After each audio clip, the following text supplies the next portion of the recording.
Mga kapuso, meron po tayong magandang balita ngayong gabi. Doon sa mga kapuspalad pero matatalinong estudyante, maaari nyo nang ituloy ang inyong pag-aaral hanggang koleyo sa tulong ng bagong batas.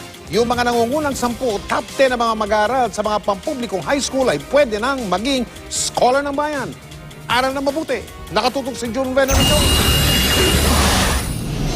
Graduating student si Marion Sigara ng Don Alejandro Roses Senior Science High School, isang pampublikong paaralan.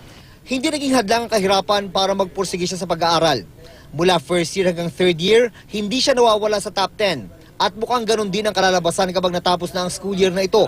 Ang problema, ang pagtungtong niya sa kolehiyo. Siyempre, I'm hoping na may scholarship po ako para hindi po mahirapan yung family namin. Ang mga kagaya ni Marion ang makikinabang sa bagong batas na nilagdaan ni Pangulong Ninoy Aquino, ang Republic Act 10648 o Scholar ng Bayan Program. Sa ilalim ng bagong batas, may full scholarship sa mga state universities and colleges ang nasa top 10 ng graduating class ng mga public high school sa buong bansa. Halos 80,000 estudyante ang makikinabang sa bagong batas.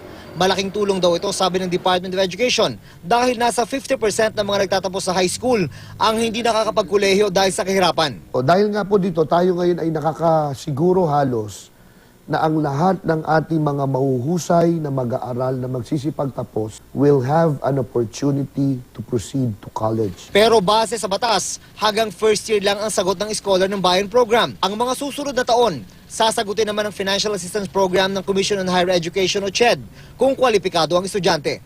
Kailangan din maipasa ng estudyante ang entrance exam at iba pang requirement ng kursunadang state universities and colleges. Ang DepEd at CHED ang babalangkas ng implementing rules and regulations para maipatupad ang batas na posibleng pakinabangan ng graduating class ng susunod pang school year.